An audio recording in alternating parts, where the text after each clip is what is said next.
Roman Dolidze taking on Anthony Hernandez. This is the weigh-in recap. We're going to go through these fights after seeing each fighter on the scale, give you guys my quick analysis, go through the weigh-ins, give you my betting breakdown, and wrap the video up with the parlays. Make sure you guys like, comment, and subscribe, and let's get this video underway. Starting the card off with the newest addition, we got Cody Brundage taking on Eric McConico. I am still picking Cody Brundage. I know he is pretty, easy to hate on. If you look at his last 4 years, he's got a win in every column. He's got a draw, a win, a no contest, and a loss. But you gotta, give Cody some respect, man. He's been able to absorb a lot of shots, come back, and even get this win over Julian Marquez. Very nasty brawl, but got the knockout win there. He was doing pretty well in the Mansour Abdul Malik fight. Got caught with a headbutt, and ultimately was knocked out. Then it was scored. It was just a mess, but got overturned to a draw because he was illegally headbutted. Got the no contest over Abdul Razak Al Hassan, where he was getting cracked to the back of the head. And here we are now, Cody Brundage taking on Eric McConico. McConico, he's still a little unproven. 6 months ago, he fought Nursultan Ruziboyev, got starched pretty badly too. I picked Ruziboyev to knock him out with that hook in first round. It was either first or second round, I can't remember. I know it was pretty early in the fight. Got it done exactly how I thought it was going to play out. But I do see this fight going under. I don't think we're going to a decision. This is a 205 fight, since this is short notice for both of them. They both got the call, I want to say maybe last Wednesday, maybe. I think that's when this fight was announced. But I do think Cody Brundage will look like the better fighter, look like the guy who's going to belong not necessarily belong in the UFC, but he's going to show that he has the UFC veteranship over Eric McConico. And I do think he can get maybe like a late TKO, second round TKO, get like a ground and pound finish going on him. I don't think McConico is going to be able to, deal with too many of Cody Brundage's takedown attempts. He's not the greatest wrestler, but one thing that he does have is a lot of will. So I am going to lean on Cody Brundage. I do think he gets it done. And looking at the face-offs, 205, they look like they didn't really cut much weight. Brundage, slight height advantage, I believe. Let's look at it on paper. They're both 6 feet, but I know, McConico has this big reach advantage, but from his striking in the UFC, out of the UFC, he does throw a lot of combinations, but I think Brundage is going to close off that space, shoot the takedowns, make it, real nasty in a clinch. I could definitely see him doing some damage in the clinch. And McConico doesn't really have that great head movement either. That was another reason why I picked Ruziboyev to knock him out the way he did. And I do see Brundage being able to, like I said, close the distance, get in that clinch, and maybe, land something consequential. So I am going with Cody Brundage to win. I don't think we're going to a decision either. Maybe they have better punch resistance since they aren't cutting the weight, but I think Brundage finds a finish here. Looking at the odds, Brundage did open up as an underdog, plus 170. He's minus 175 now. McConico sitting at plus 155. Let's see what the under is. Under 1.5, minus 115. Under 2.5, minus 250. Yeah, I think a lot of people are expecting this fight not to go to the distance, but it wouldn't be out of this world for it to happen. But I do think Brundage gets finished. So going with Cody Brundage in the very first fight of the night. Next up to the ladies, we got Gabriela Fernandez taking on Julia Stolieranko. Okay, she did make weight. Originally, she did not. I think she came in at like 126 and a quarter, but I guess they took the quarter pound off, and she's cleared to fight. Well, not cleared to fight. Not that she wasn't cleared to fight, but she made weight. I am still picking Gabriela Fernandez. I think she's way better on the feet. I think her submission threat is also there. The club and sub that she had over Kong Wang was very impressive. I definitely see something. I think she'll be able to replicate that against Julia Stolieranko, who is terrible on the feet. The only way that she's able to win as of lately has been armbar. You see, she got it over Jessica Rose Clark and also on Molly Meatball 2 years ago. Molly Meatball has retired earlier this year. Clearly was not UFC level, I guess we could say. She does have a couple wins in UFC, but we saw her stint didn't really last as long as many people thought it might have.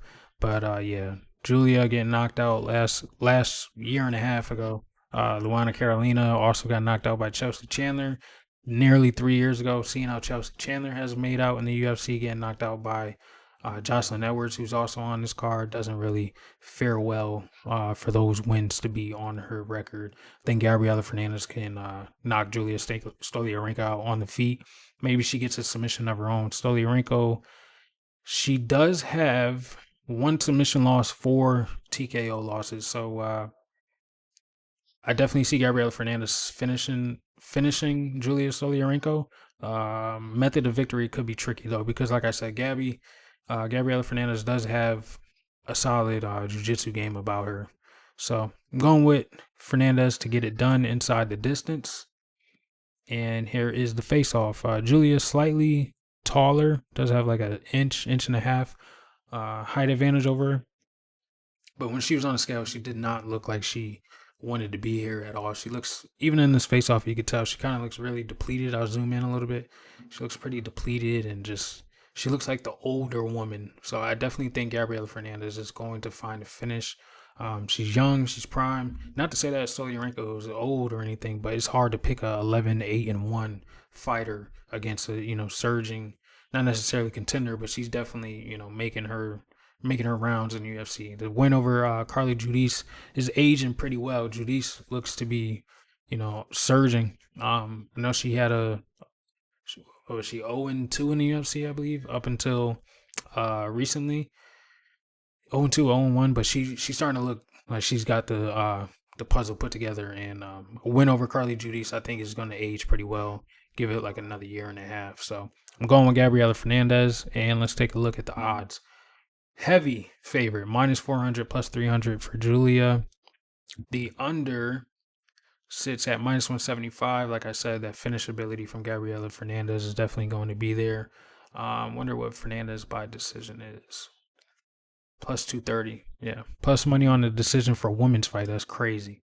But yeah, definitely think Fernandez gets it inside the distance. And we got a little bit of action on Fernandez as well. So give me Gabby to win it by finish. Next up, we got Uros the Dr. Medic taking on Gilbert Urbina. I'm still rocking with Gilbert, man. If you don't know, Gilbert is a former middleweight. Uros is a former lightweight. The guy with the better grappling is the larger guy, Gilbert Urbina. I think Gilbert Urbina will be able to put that pressure on Uros Medic, close the distance, take him down, and possibly get under that neck. Uros Medic, yes, he's pretty good on the feet, but if you look at his wins, it's Tim Means, who's 40 years old now. I think he's also out of the UFC now. Matthew Semmelsberger, who's also out of the UFC. He's been knocked out a few times. And Omar Morales, I don't even think he's still in the UFC. Lost last 6 months ago to Punahele Soriano, who is also a former middleweight, just has the power that Gilbert doesn't have. And that was his first cut to welterweight as well. And I think that was a contract fight that he definitely needed to win and got the finish over him. And then also got subbed up by Mitabek Orlabai, whose grappling is not necessarily out of this world, but he just does not stop with the pressure. I think Gilbert Urbina can find a first round finish here with a submission. I think his grappling ability, we saw a little bit of it in that loss to Brian Battle. Yes, he got finished, but that loss has aged perfectly well. Another loss to Sean Brady, which has aged perfectly well. Charles Radke, yes, he knocked him out a year and a half ago, but Charles Radke, I think, will do bad things to Uros Medic as well. We've seen Charles Radke, yes, get finished by Mike Malott and Carlos Prates, but both of those guys, imagine what they would do to Uros Medic. You know what I'm saying? So give Charles Radke a little bit of slack there. And, for Charles Radke to knock out Gilbert Urbina, it is what it is, man. I'm not going to take that.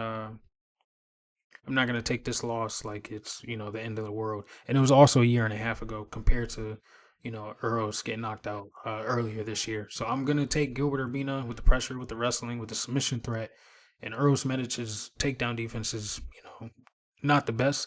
I think Gilbert could get it done with submission. So give me the underdog in this fight. Here's the face-off. Gilbert looking slightly larger, but he also has shoes on, I believe. And Uros Medic, he looks just as normal as he was actually pretty ripped up on the scale, but Gilbert looks to be in really good shape too. You can see it here. He's got the what are these things called? The pec flies or something like that. I'm no big, muscle guy, but I know he looks like he's in really good shape. So give me Gilbert Urbina. I think he finds a finish in this one. And he's a big underdog. Line is moved plus 285 now, but he opened at what? Plus 180. Then he swole to plus 350. Man, sitting at plus 285 now. I think there's definitely value on Gilbert Urbina. Eros Metis sitting at minus 345. I can't do it, man. 6 months ago, he just got starched. Yes, it was by a more dangerous striker, but Gilbert being the larger guy in this fight, and he has a grappling ability, I think it's, a lot of room for error for Eros Medic. Fight goes the distance plus 400, under 1.5, minus 150. What's Gilbert's? I think it was Urbina by decision plus 1100. Urbina TKO plus 1100. Urbina inside the distance plus 500. Sub plus 750. Yeah. Medic wins inside the distance minus 320. What's Medic TKO? Minus 250. They think Gilbert's chinning. I don't think so, man. I think he just got caught by a hell of a boxer.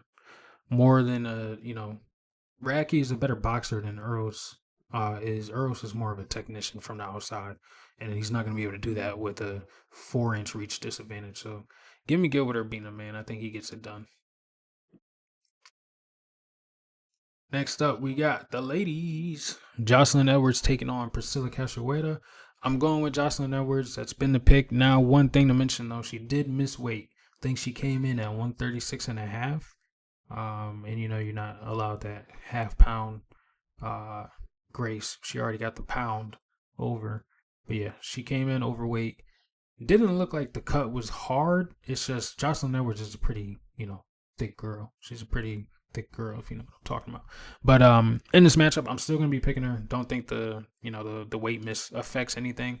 Cachoeira, she's a brawler. That's all she knows how to do. Jocelyn Edwards has been developing her game, has takedown ability, has submission threats, has the knockout over Chelsea Chandler last time out.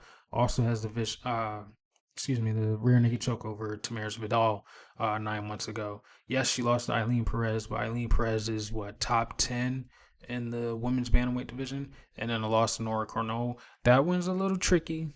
I'll give you, Nora just got pieced up by Caro Hosa, but Caro Hosa versus Jocelyn Edwards would be a really fun fight too. Maybe would have went over Cachoeira. They set that up. Who knows? But yeah, Cachoeira, all she knows how to do is brawl. That's what happened with Josiane Nunes. I picked Nunes to beat her, and she didn't know how to move her head or understand what an uppercut was, and that's why she got knocked out. Lost to Jasmine Jasovicius, who, grappled her up, and then also got finished by Miranda Maverick. Both these ladies are way smaller than Jocelyn Edwards. I don't think they're stronger than her either. Probably just have better, they definitely have better wrestling, I'll say, though. But Jocelyn Edwards can definitely get this fight to the ground pretty easily, with Priscilla, not having a ground game whatsoever. If you look at the Jasovicius fight, she had her on her back in full mount for damn near 3 minutes, I believe. So yeah, going with Jocelyn Edwards. Think she gets it done. Method of victory, I'm not sure. Could be a decision. Could be 3-round dominance. Could be a submission. Who knows? Here's a face-off. Like I said, Jocelyn didn't look bad on the scale. She's a big girl, man. Maybe she moves up to featherweight. Maybe we get a rebirth at the featherweight division. I think she could be, a name to watch, but she could get this weight cut dialed in. She's missed weight a few times. She could get it dialed in, man. She could definitely be dangerous at bantamweight.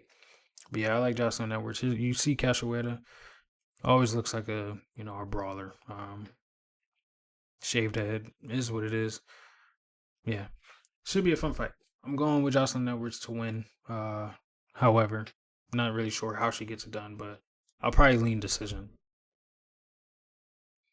Next up, we got Elijah Smith taking on Toshiomi Kazama.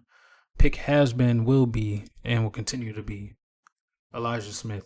I think he knocks Kazama out in the first round. Kazama His striking defense is let me put my chin in the way of your punch.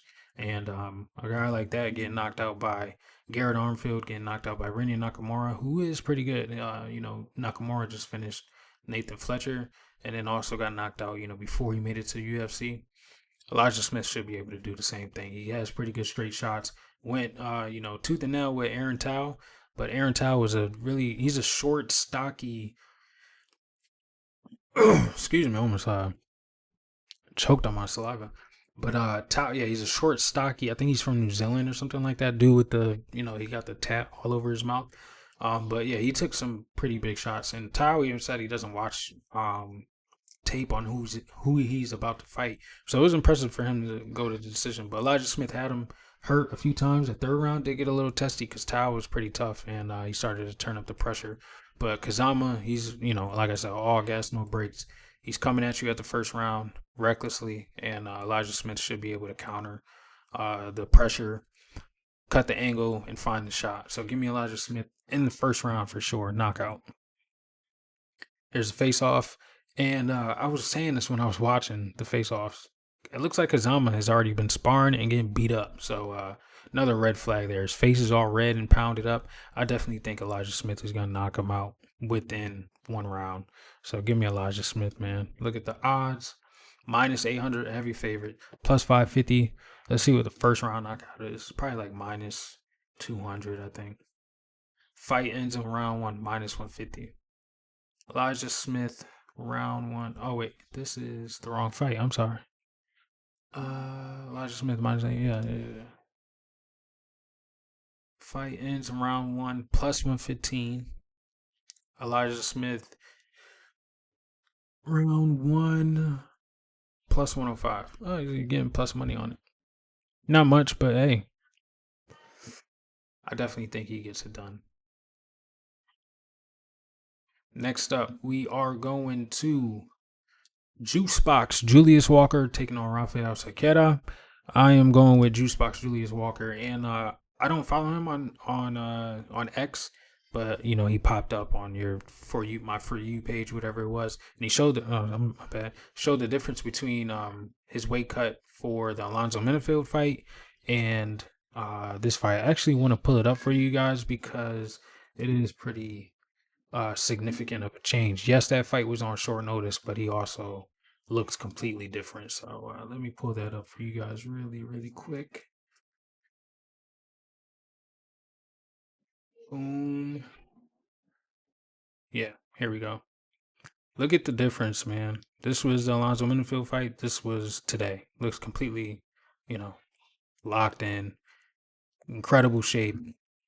With that being said, going with Juicebox to get a finish within a round and a half. Cerqueira, he made Ibo Islam look like he was going to be the next big thing, and we just saw Islam look like nothing in his last fight.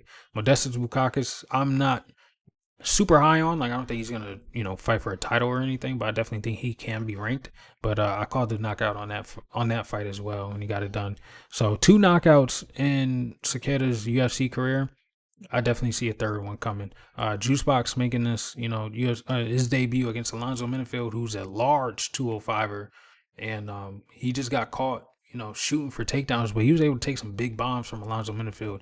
And if you don't know who Alonzo Menifield is, man, the dude can crack. He's got heavy hands. That's probably like the only thing I would say about him. Everything, his IQ and stuff is a little iffy. Yes, he got the win last time out against Umar Sy, and I definitely picked Sy in that fight, but not a huge Alonzo Menifield fan, but I definitely think Juicebox is going to look night and day difference between that fight and this fight. So give me Julius Walker to win this fight within a round and a half. Definitely think it's going to be in the first round. Slight height advantage for Cerqueira, who I will say also did look like he was in great shape too, but I think Juicebox is going to be able to put it on him, and I definitely think the power is on Julius Walker's side and the durability. So I'm going with Juicebox to get it done within, or I'll say first round.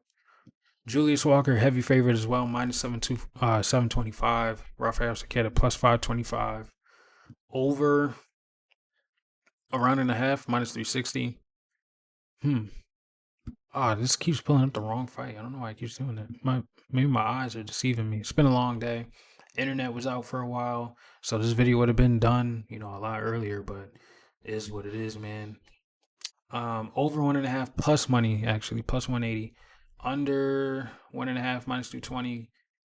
Walker inside of distance minus 550. Walker round one minus 140. Yeah, that's a line that I would definitely take. So give me Julius Walker to win in round one. Moving on to the main card opener, we got Eryk taking on Christian Leroy Duncan. If you guys haven't already, make sure you guys like, comment, and subscribe. Share the video while you're at it as well. I am picking CLD. I think he gets a knockout over Eryk. I think it's time. I think, Father Time is yet to be defeated. And with Eryk being dropped in his last two fights against Chris Weidman, who is old, and he's getting ready to box Anderson Silva for their trilogy. If you guys didn't see that fight notification yet, you just got put on by me, so you're welcome. And Jamie Pickett knocking him down. Jamie Pickett, who's 13-10, and I definitely don't think is UFC material. He's also 38, and he's going to be at a huge reach disadvantage, 4-inch reach disadvantage in favor of CLD, who's a very precise, accurate, active kickboxer. Got his confidence back in that Puya fight. We've seen him be able to turn it on, late in the third round. Almost got the finish, not necessarily, but was able to, piece him up in that third round. He was, just out kickboxing him for the first two rounds. But I think CLD is going to crack Eryk over the head, and I think a finish is going to be evident. And we're going to see CLD get a big matchup after this. So I'm going with CLD to find a finish. Not because I just think Eryk is old, but like I said, I think his chin is fading. Getting dropped in his last two fights against the opponents that he got dropped by, it just doesn't ring well to me. I know why they're giving him this fight, because he beat a big value name in Chris Weidman, who was a former champion. But yeah, this should be a alley for CLD.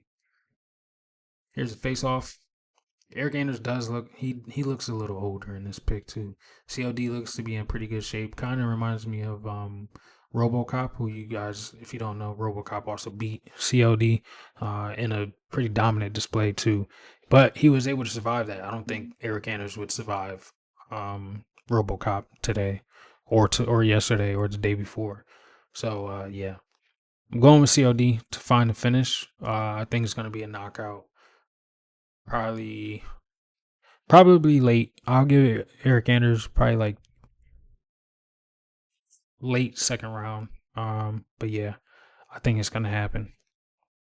Minus 450 for CLD, plus 350 for Eryk. Over 2.5, minus 185. I don't know. You're flirting with it, man. You're flirting with it. I don't know if we go 2.5. CLD inside of distance plus 135.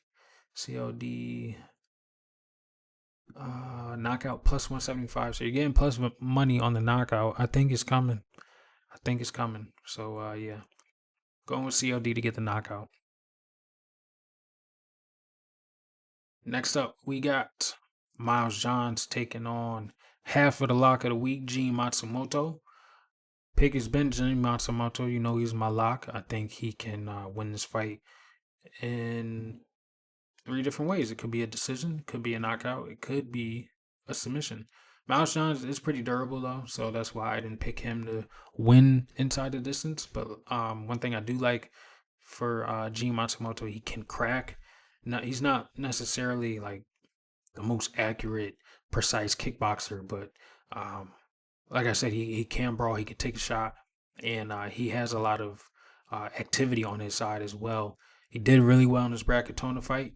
Did have a moment where he did get cracked by a big elbow, but he was able to recover and, return with his own big shots. And then the Dan Argueta fight, Argueta was shooting a lot of takedowns early and messed around and found out. Got subbed up, Gilly, second round. Miles Johns wants to take the wrestling game or play the wrestling game. I think Gene Matsumoto could lock up his neck similar to how he did Dan. So I'm going with Matsumoto to win this fight. I think it will be a really not a close fight, but I think it's going to be a really good fight and a really good bounce back for Gene Matsumoto, who was taking on Rob Font on short notice as well, and did pretty well in that fight too. Did get stung up, but I think he's gonna look good here against Miles Johns, whose cardio isn't always the best either. So yeah, I think Gene Matsumoto could probably find a late finish or win this on the scorecards. So give me Matsumoto for half of the lock of the week. Look at the odds: minus 250, plus 210.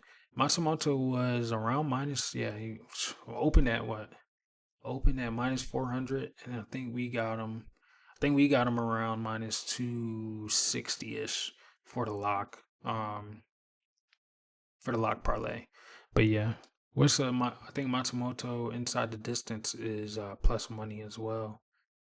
Matsumoto,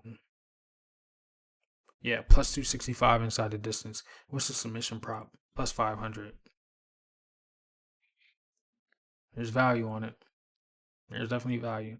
But yeah, I'm going with Matsumoto to win and keep the lock of the week parlay rolling.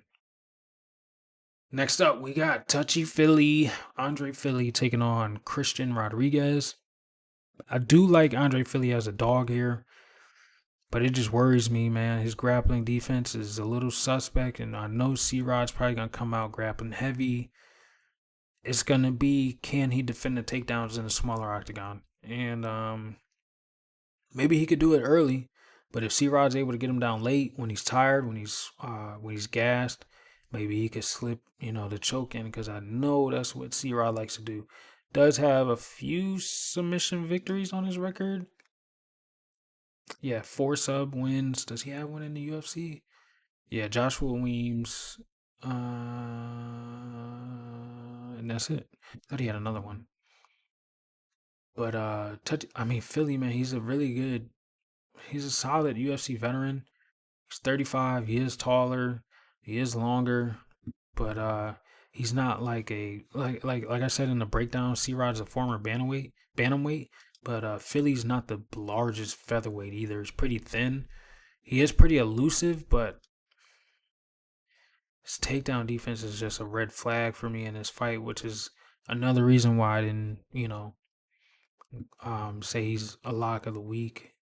Because I definitely wanted to pick an underdog for the lock this week, but the lines were just atrocious. And I had this fight circled, but there's just a glaring red flag of the grappling defense, and we know what C-Rock could bring in the grappling. I'm going to rock with Philly. I was going to pick flip, or I thought about pick flipping, as I'm breaking it down. Yeah, I know. I'm pick flipping. I'm going with C-Rod. I think he's going to be able to grapple him up. I think Philly's going to touch him up early, and then C-Rod's going to be able to close the distance with some chaotic striking, take him down, and control him, get some control time, maybe threaten with a few submissions.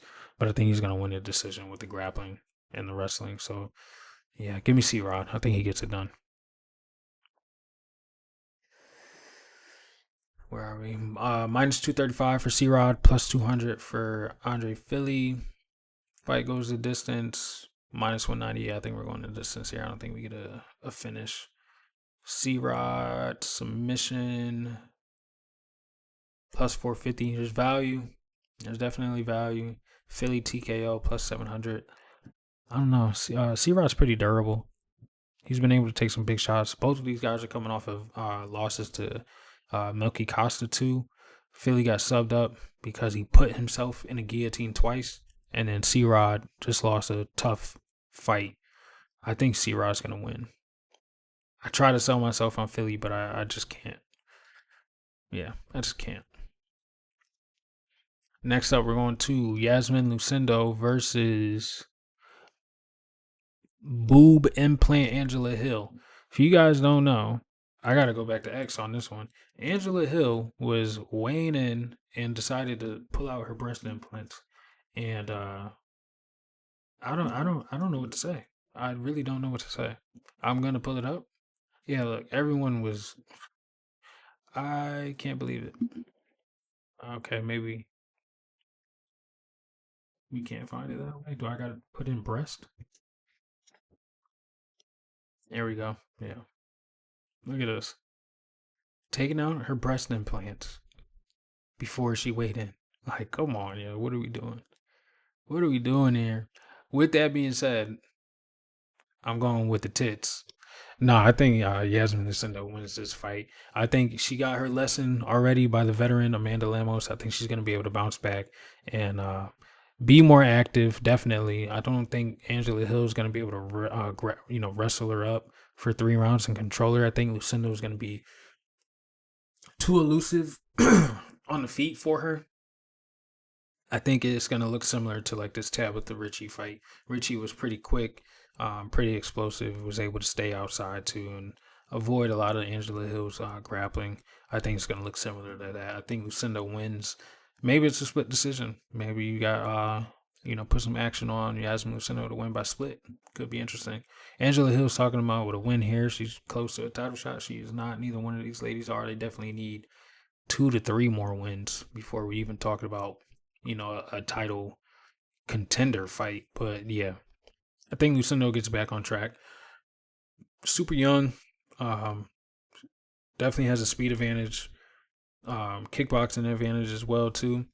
Watch out for the low kicks. I think she could definitely flatten Angela Hill's tires here.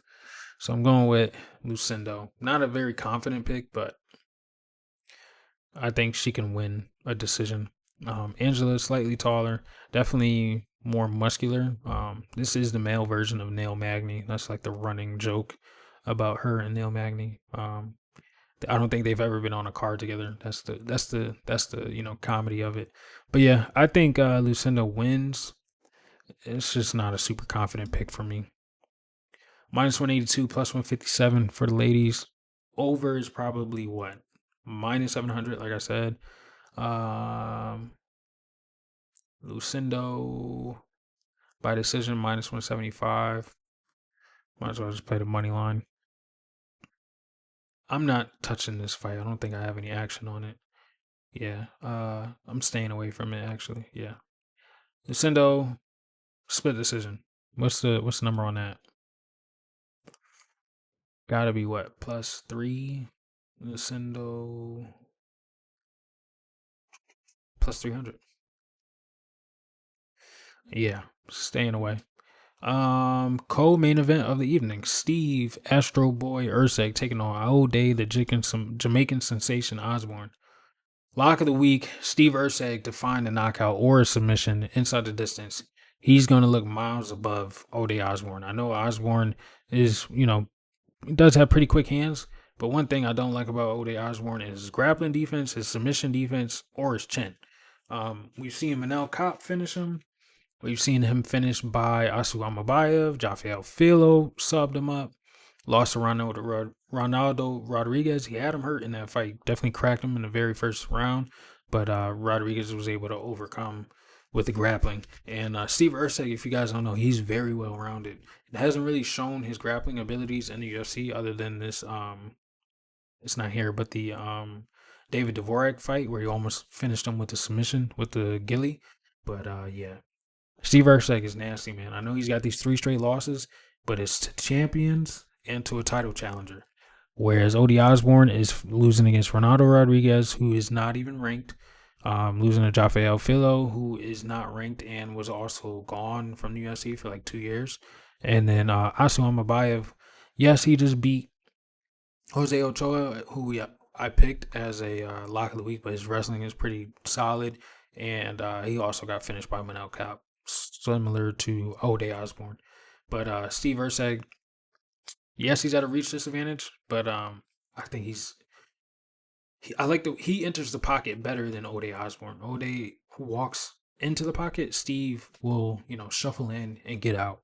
His head movement probably not the best, but I think it's going to be enough for Ode Osbourne. And I do think Steve ERCEG is going to find a finish here. He said he's fighting. He feels as though he's fighting for his contract. And when I hear that from guys, I hear a finish. So give me Steve ERCEG to win by a knockout. I think it's going to be a knockout more than a submission. But a club himself wouldn't be crazy either. Here's the face-off. Ode looks slightly taller, but I'm not concerned about it. This fight is at bantamweight, so they didn't have to cut, a lot of weight because Steve was actually supposed to fight Alex Perez. Then he was supposed to fight Hong Sung Park. Both of those guys, who I believe are way better than Ode Osbourne, and I'm picking Steve ERCEG to finish the lock of the week parlay. Steve ERCEG inside the distance, G Matsumoto money line plus 130, and we going for it 2 weeks in a row, parlay back to back. So give me Steve ERCEG to win this fight inside the distance. Main event of the evening. If you haven't already, make sure you guys like, comment, and subscribe. Roman Dolidze taking on Anthony Fluffy Hernandez. I'm going with Fluffy. I know he missed weight, 186.5, but he looked to be in really good shape. Dolidze did look like he was in really good shape too, but I don't like his cardio. I don't like his striking. Yes, he's a pretty good grappler. He's a pretty good wrestler, but I think Fluffy's transition speed is going to be too much for him. I think his ability to outwork, beat people to positions is definitely something that I rate highly for Fluffy compared to Roman Dolidze. And I like Fluffy's not the greatest striker, in the middleweight division, but he's on a hell of a run right now, 7-fight win streak, and I think he can mix it up better than Roman Dolidze. So I think Anthony Hernandez could win this fight by submission. I think he can win it by decision. I think he's live for a late finish because I think Dolidze's cardio is only going to be able to hold up for about 2.5, 3 rounds, especially if he's going to incorporate more wrestling than he did in the Marvin Vettori fight. So I think Anthony Hernandez can win this fight late or on the scorecards. Not really concerned with the weight miss either. Didn't look like he was out of shape. He looked to be in really good shape actually. I think this was the first time we've seen Fluffy with abs. So I'm not really concerned. Dolidze looks solid. He always does. He looks a little taller. He looked probably like 4 inches taller. I don't think he had shoes, but I think Fluffy could get it done, man. Not really concerned about it. Like I said, the weight miss. I like Fluffy here. I think he continues the momentum, and a big win here for either one of these guys. I think the winner should fight like RDR. I think that's the fight to make. Or if they don't fight RDR, then maybe a Strickland matchup, because that'll really test both of them in the striking department. Because I do think both of them need to improve in that for sure if they want to challenge for the title. But yeah, either RDR or Sean Strickland will be the matchup next, in my opinion. But yeah, I'm going Fluffy. Let's look at the odds. We got Fluffy sitting at -325, Roman plus 275. I didn't even give you guys the numbers for ERCEG Ode. ERCEG -600, Ode plus 425. Steve, my bad, y'all. Steve inside the distance -165. ERCEG knockout plus 285. ERCEG submission plus 155. More love on the sub, yeah, because of the obvious grappling,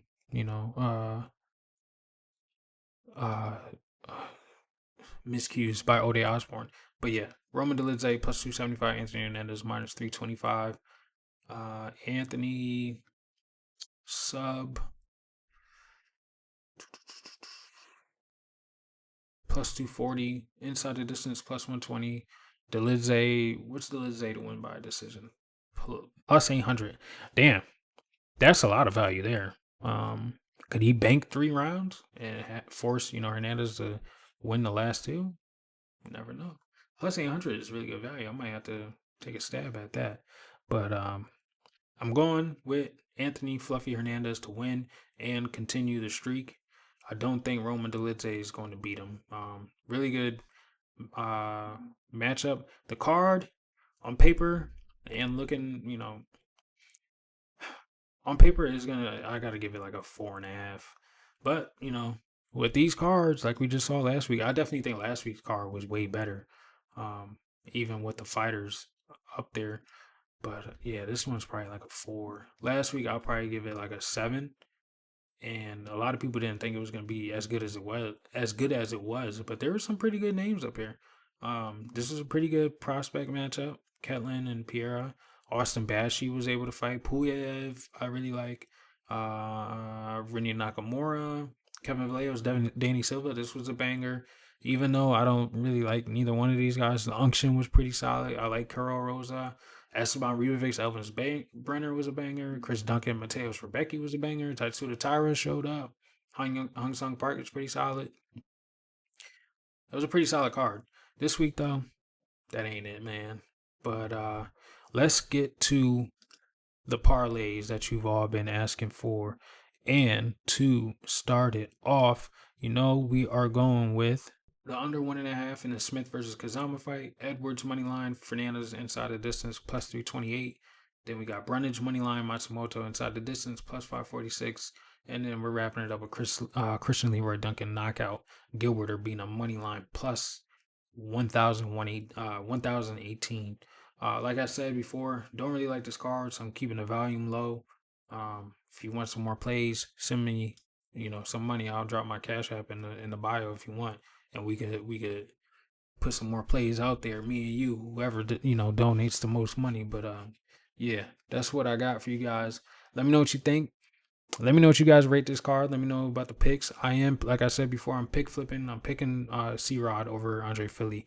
So not really concerned with. I mean, I'm too concerned with the grappling defense from Fili. But yeah, that's what I got. That's the only pick flip I got. Not really concerned with the weight misses from some of the fighters. I do think some of them everyone that missed weight, I still think is winning. So yeah, not concerned with the weight misses at all. But that is what I got. Thank you for tuning in. I will see you guys for the full card recap. As soon as the fights are over, I will be recording, and you'll get the video from me as soon as I'm done with it. Thanks for tuning in. Thanks for my internet holding up while I recorded this video, because, man, I was going crazy all day without any internet. I got out the house. I'm not, one of those guys that sits in the chair all day. I definitely have things that I was doing and I needed to do. So shout out to that. But yeah, see you guys for the full card recap. Full card recap, and I'll catch you later. Peace out.